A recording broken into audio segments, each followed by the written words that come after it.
there something more simple yet effective in using your wingchun mind into your body? So I'm trying to do this today. Use your mind, the wingchun, as if you're practicing that.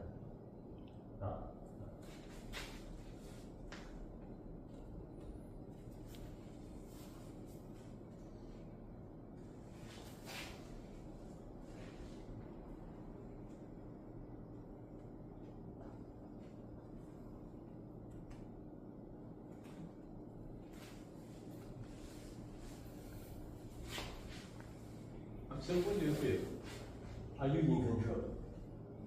Or can you keep your wingchun state? What's your feeling? Not really.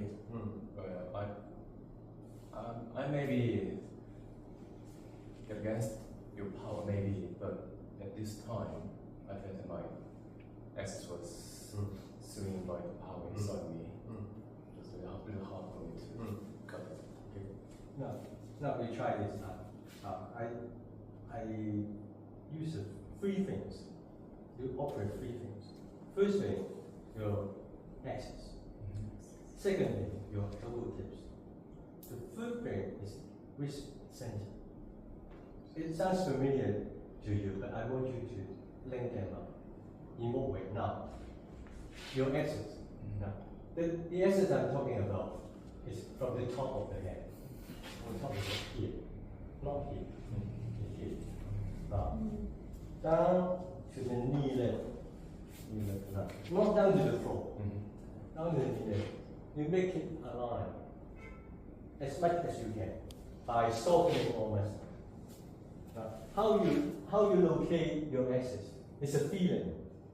It's not a physical. I'm not talking about the physical spine.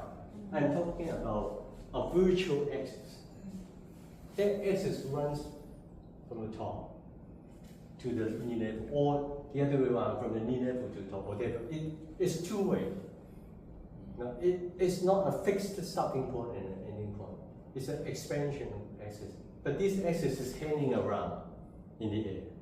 It's expanding. So you don't draw support from the floor. It's up, down to the knee level, up there. You keep it aligned. And I want you to do is, you think this axis very thin, but it's very clear in your mind. Yes, it's thin. No need to be big. It's very thin. But it's very clear in your mind. It's aligned. It's not breaking. From the top down to the knee level. Now further, now keep it. Now thinking is thin. You, as much as you can. Don't force it, but you keep it that thin. And the next step is you let that axis floating on the knee level. Now, not this. The whole axis floating on the knee level. The knees, this level. Imagine this level. It's like water. The water level. Something flowing. This axis, the whole thing, not twisting. The whole axis, the thin axis. No need to be in very big degree. You feel it floating on this level. Floating means it can be anti-clockwise and it can be clockwise. Both ways. It's the whole axis floating. The axis don't twist, doesn't break. It's the whole thing floating. It might be just a very small thing, not this. You're shaking. Now, let go the knees. You have to let go the knees. Floating. No, let go the knees. Floating. But you feel there's no restriction. You can throw it clockwise, a full 360 degree, and anti-clockwise 360 degree. No need to be very big. Too big, you might have to twist. The key thing is the axis is free to move in any direction, even it's just a little bit. And it must be one axis, one thin axis, all together. And don't shake, don't break. The whole voice acting. And the axis is defined by running from the head down to the knee level only, not onto the floor. Your feeling with the floor on the foot palm is very loose. Nothing joint support from there. Your focus is on the axis, not on the foot. Don't anything here, just the thin axis, floating. Now you use the floating to react. Either it's horizon, it's very small. Now keeping the axis floating on the knee level.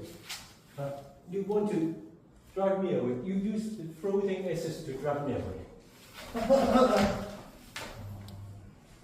Do you feel the difference? It's much smoother to move, but it's not shaking inside. It's not shaking, it's the whole axis. It's floating. Again, nothing in the arm. Focus on that thin axis, floating. Now, you have to step forward to expand with that way, but use the floating axis to float towards.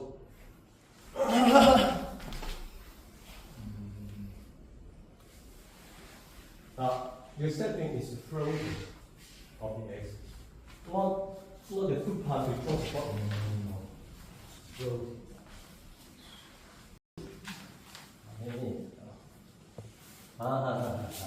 More elastic.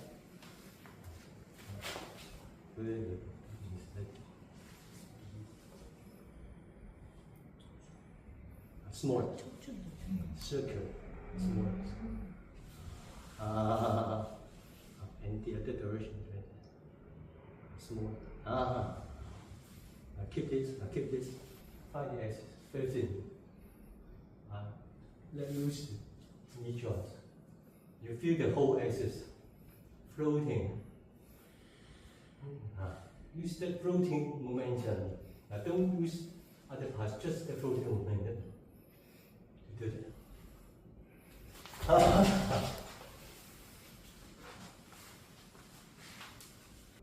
It's very clear in your mind, a thin axis running along. And it's that thin axis floating on the knee level, whichever direction. No shoulders, no arms, nothing, just a shape.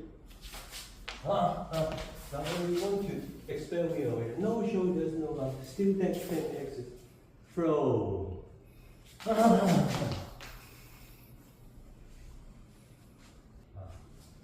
So this is the way we talk about you connect, align with your central. Yes. Second, I call it elbow. Elbow. I would call it elbow tip. Again, it's not a whole elbow.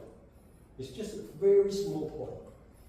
I would also call it the elbow pin. It's as small as a pin. Okay. Imagine it's just a pin. You pin it down somewhere. Pin. Pin. And one more. Both elbows. Think along the upper bone. Down to the very tip. It's a pin. Pinning down. Along the pin down. By pinning, not pressing. Pin.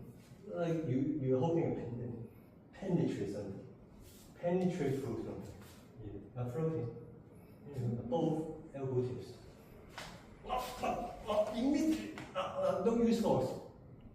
Don't use, just think about the thin axis floating and elbow pin it down. Just do these two things. Nothing else. Then it's more stable here. Still floating. Now keep this, and at the same time think about the two elbows.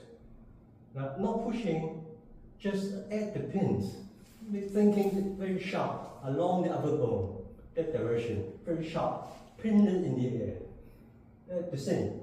So now you have a thin floating axis and two elbow pins pinned down in the air.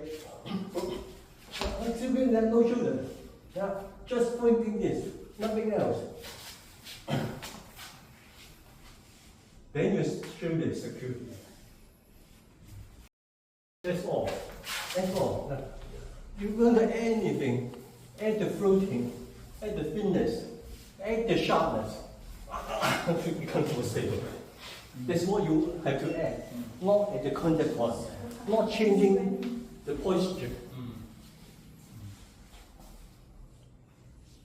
You feel? Yeah. That's how you react. It's all about circular movement, but in the appearance, it's like a straight line. Actually, it's created.